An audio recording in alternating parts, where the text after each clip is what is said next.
Let's talk about why your 20s will make or break you financially. And this is a huge, huge, huge thing in my opinion, and a lot of people just don't talk about this.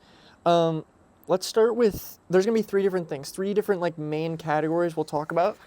First one is how you choose to spend your 20s.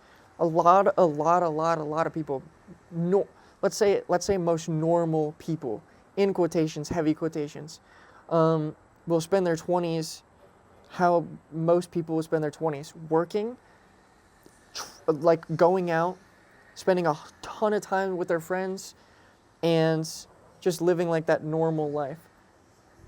Um, and people that actually like want to build their business and um, compound different like skills and stuff are going to balance the things. So that's the first thing, is balancing your life and business.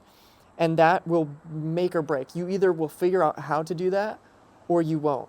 And if you figure out how to do it, it's going to look like sacrificing some of the things in your personal life, but still doing some, like what I mean by that is sacrificing the amount of time you spend with your friends, sacrificing going out some nights, sacrificing time with family even, or just different things like that in order to build your business.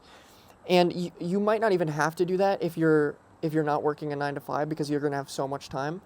But if you are working a 9 to 5, you will have to sacrifice something that you are doing right now. So that's number one, figuring out how to balance things. And even if it's not a balance and you're just full locked in on your business, in my opinion, that's even better than if you were just completely not working on a business.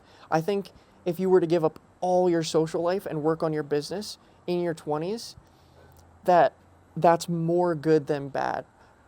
Yes, it's bad because you're not living life, and 20s is a huge part of your life. But anyways, that's a different conversation. Second thing is your drive and building habits. And this kind of has to do with this as well, but like building up habits and your motivation, your internal motivation to work. If you can't do that in your 20s, yes, you can still do it later, obviously, but it's just going to get harder and harder and harder to like do that, because you're going to fall into this repetition of not having good habits and not being good at doing your tasks, not having drive, and you're going to just keep falling into that. Earlier the better. So finding a way, it's finding your drive, finding your why of like why you're doing your business, which even I don't even really have one yet. I'm just so focused on completing the tasks I have to do each day to build the business that I've built the habit of doing it. Like I post on this channel, like I do it every weekday. That's one task. I'm going to be posting on TikTok a bunch soon. I do my ads every day. I do TikTok shop videos every day. I just have tasks that I do every single day or on specific days that have just become habit, and I don't have to like motivate myself to do them. I just do them, which is super, super, super good to have things like that where you don't have to rely on feeling good that day to do them. And building that as early as possible is great. So that's the second thing. Third thing is going to be actual like financial stuff. And I've talked about this before, but compound interest.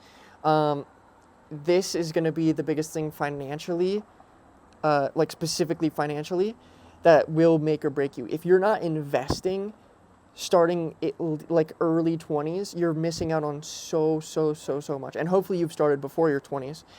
But if you're just learning about this now, you should start now.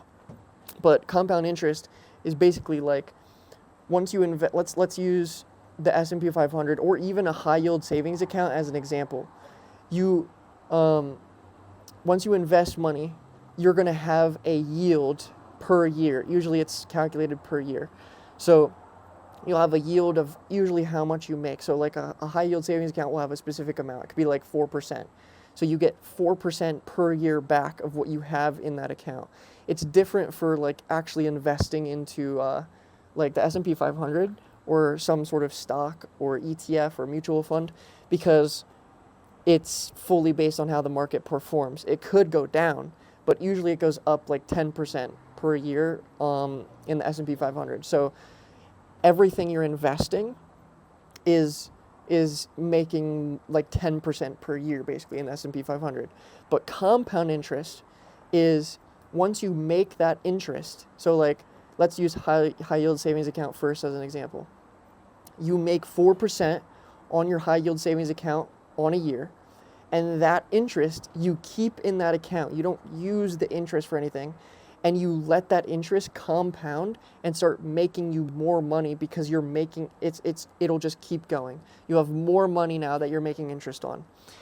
For the S&P 500 or something, it works even faster, because if I make 10% of my if I have $10,000 invested and I make $1,000 back that year, I'm gonna make technically like an extra 1% of my money the next year, because I have an extra $1,000 now, if that makes any sense. So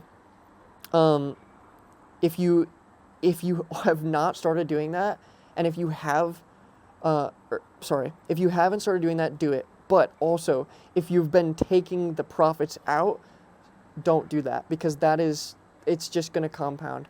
And when you get past a certain, like I think it's like $100,000, if you get past, it's going to start compounding more rapidly because you have more money that's making you more money. Like think about if you have $100,000 invested, you're making $10,000 per year on average just for having your money invested. Think about once you hit $1 million, how much that's going to compound. $100,000 a year. That's insane. So yeah, compound interest will make or break you financially if you're not utilizing it. You have to be utilizing it for it to actually make you instead of break you. Anyways, those are the 3 things I had written down. Let me know if you guys have any other things that you think make or break you financially in your 20s or in other parts of your life. It doesn't have to be your 20s. I always just use 20s because I'm 21. But yeah, appreciate you guys watching.